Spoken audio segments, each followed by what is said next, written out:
आप सभी को नमस्कार। शुभ संध्या। सार्थक government job point YouTube channel स्वागत करता है आप सभी भाई बहनों का। चैनल को सब्सक्राइब करके वीडियो को लाइक करके शेयर कर दें। चलिए खबरों की शुरुआत कर लेते हैं। बेल आइकन दबा करके रखेंगे तो आपको नोटिफिकेशन मिलेगा और आप उसे शेयर कर पाएंगे, लेकिन पुइया नहीं लाइक करके शेयर करें। चलिए खबरों की शुरुआत कर लेते हैं। आज बहुत से विद्यार्थी गए थे एनसीटीई प्रमुख से मिलने के लिए। वहाँ से एक सूचना ये प्राप्त हुई है कि छत्तीसगढ़, पश्चिम बंगाल और मध्य प्रदेश, इन 3 राज्यों ने रिवाइड गाइडलाइन को लेकर के एक पत्र लिखा था कि जल्दी से जल्दी सारी मैटर को क्लियर किया जाए, ताकि जो हमारे यहाँ हाई कोर्ट में केसेस चल रहे हैं उसके बिहाफ पे हम सारे वर्क जो है वो प्रोसेस कर सकें, क्योंकि आगामी समय में आपको चुनावी प्रक्रिया भी देखने के लिए मिलने वाली है। तो आप सभी लोगों को मैं बता देना चाहता हूँ, एनसीटीई प्रमुख ने कहा है कि जितनी भी संशोधन आदि की प्रक्रियाएं हैं वो सारी चीज़ें कार्य समितियों को सौंपा जा चुका है। तो अब इस रिवाइज्ड गाइडलाइन को जारी करने का जो क्लेरिफिकेशन है, क्योंकि हर जगहों पर विद्यार्थियों ने इस बात को एकदम स्पष्ट कर दिया है कि हर जगहों पर कहीं विद्यार्थी अंदर किए जा रहे हैं, कहीं बाहर किए जा रहे हैं, बहुत से केसेस हाई कोर्ट में जा रहे हैं, बहुत से सर्वोच्च न्यायालय में जा रहे हैं। तो इन सारी चीज़ों पर तभी लगाम लग सकती है जब एनसीटीई क्लेरिफिकेशन कर दे।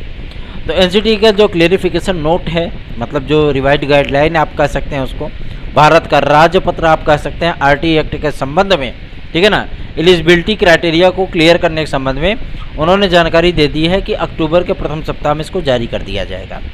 ये आप सभी लोगों के लिए क्लैपिंग वाला है, आप सभी लोग इस पर खुश हो सकते हैं। लेकिन बीएड के विद्यार्थियों के प्राण जो है उनके जाकर के चूनी में अटके होंगे कि पता नहीं हम सम्मिलित तो होंगे कि नहीं होंगे।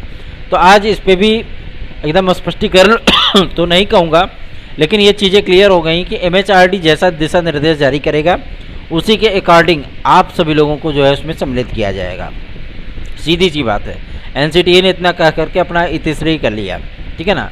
तो मामला एकदम क्लियर हो चुका है कि आप सभी लोग एमएचआरडी के भरोसे आकर के रुक गए हैं, और एमएचआरडी जब स्वयं आपको बचाने के लिए विस्तृत बेंच में मुख्य याची बनने चल रहा है, तो जाहिर सी बात है वो आप लोगों को इसमें पर्टिकुलर तरीके से ले आने वाला है, टेंशन वाली बात नहीं है।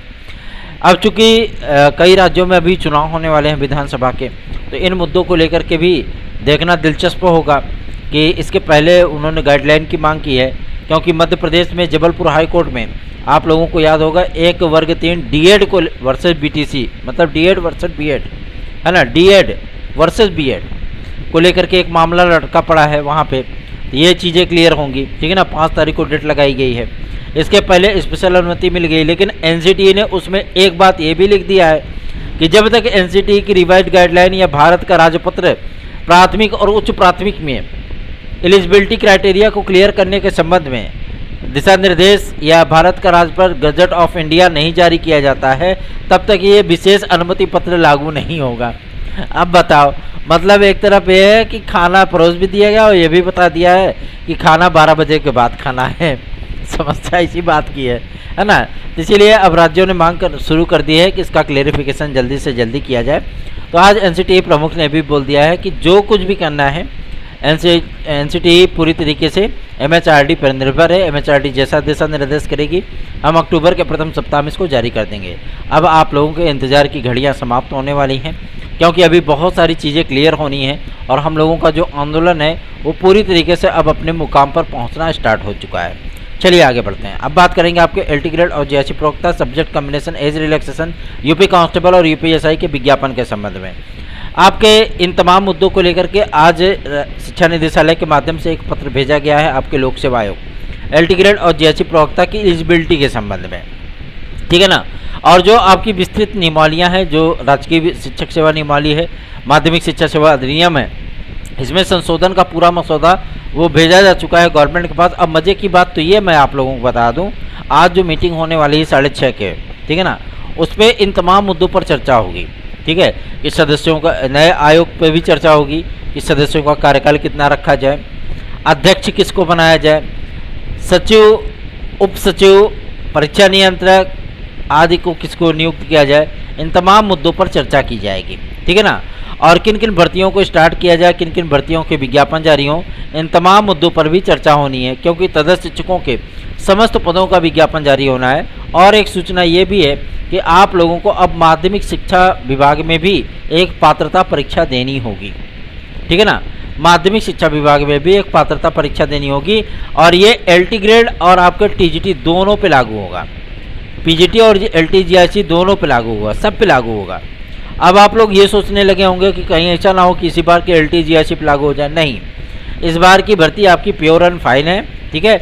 लोक सेवा आयोग के माध्यम से इसको लिया जा रहा है और चूंकि आयोग पे भाई आयोग अभी आपका बन रहा है, बनने के बाद इतनी सारी परीक्षाएं उसको खुद ही करानी है, इंटरव्यूज़ कराने हैं, क्योंकि बायोलॉजी 2011 का अभी तक इंटरव्यू तक नहीं हुआ है।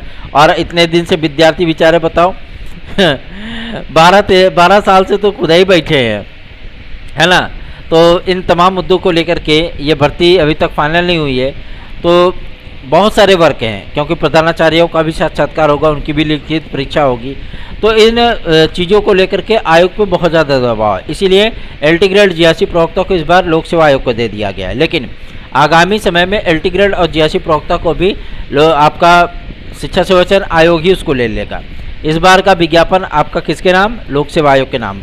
अगली बार का विज्ञापन किसके नाम? शिक्षा सेवा चयन आयोग के नाम, ठीक है ना। तो इस बार तो फिलहाल ये चीज़ें मुमकिन नहीं होंगी, क्योंकि तदस्थ शिक्षकों पर अगर सुपर TET जैसा मैटर लाद दिया गया तो वहीं पे बेचारे समाप्त हो जाएंगे, है ना।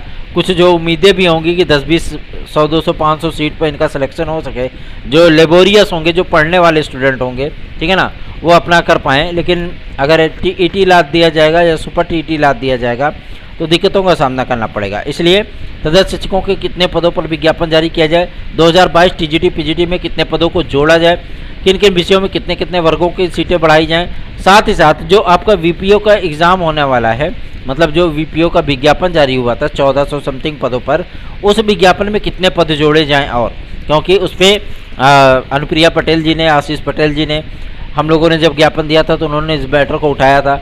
इसमें जो है मतलब OBC और SC ST वर्ग की सीटें बहुत कम हैं, तो पंचायती राज विभाग को जो है मतलब ये निर्देश जारी किया गया था कि इनमें पदों की संख्या को बढ़ाया जाए। तो उस पर भी निर्णय हो सकता है। आज तमाम अधिकारियों का जमघट लग रहा है लखनऊ में, ठीक है ना। तो कुछ बेहतरीन सा होगा। आयु वर्ग को लेकर के और PCS में अतिरिक्त अवसर के साथ साथ आपके LT ग्रेड और GIC प्रवक्ता, साथ ही साथ RO ARO में भी एज रिलैक्सेशन, क्योंकि ये मामला पहुंच चुका है कोर्ट, ठीक है ना, और कोर्ट ने मांग लिया है जवाब। तो इन तमाम मुद्दों पर चर्चा की जाएगी, विद्यार्थियों को एज रिलैक्सेशन दिया जाए। इसी भर्ती में, इसी बैठक में आप सभी लोगों के पुलिस प्रोन्नति बोर्ड का भी मैटर रखा जाना है। और सूचना प्राप्त हुई है कि सितंबर 28 तक UP कांस्टेबल का नया विज्ञापन और 10 अक्टूबर तक आपका UPSI का नया विज्ञापन जारी किया जा सकता है। ये एक संभावना है, जो समाचार मिल रहा है, जो अपडेट मिल रहा है कि इस डेट पे आपका ये विज्ञापन जारी हो सकता है। देखना दिलचस्प होगा। बहुत सारी चीज़ें हैं, क्योंकि NCTE के माध्यम से सब्जेक्ट कम्बिनेशन आदि को लेकर के भी दिशा निर्देश प्राप्त हुए हैं कि जो BCom सेक्टर के विद्यार्थी हैं, जो BTech सेक्टर के विद्यार्थी हैं, उन विद्यार्थियों का कैसे क्या कल्याण होना है, इन सारे मुद्दों पर चर्चाएँ होंगी। तो जाहिर सी बात है एक बेहतरीन विकल्प सामने आएगा। आप सभी लोगों को थोड़ा सा धैर्य बना करके रखना है, क्योंकि कोई भी कार्य अकेले दम पे करने पे थोड़ा समय तो लगता ही है, ठीक है ना। अब पूरी ताकत लगानी है कि आप सभी लोगों का PRT वाला मैटर सॉल्व हो जाए। दूसरा, LT ग्रेड GIC प्रवक्ता का विज्ञापन जारी हो जाए। तीसरा, आप सभी लोगों का LT GIC TGT और PGT ये एग्ज़ाम 31 दिसंबर को पहले फाइनल हो जाए। चौथा, आप लोगों को एज रिलैक्सेशन मिल जाए। और पाँचवा, आपका UP कांस्टेबल और UPSI का विज्ञापन जारी हो जाए। इन तमाम मुद्दों को लेकर के अब पूरी ताकत, पूरी जी जान झोंकनी है और आप सभी लोगों का सहयोग भी चाहिए। धन्यवाद। शुभ रात्रि।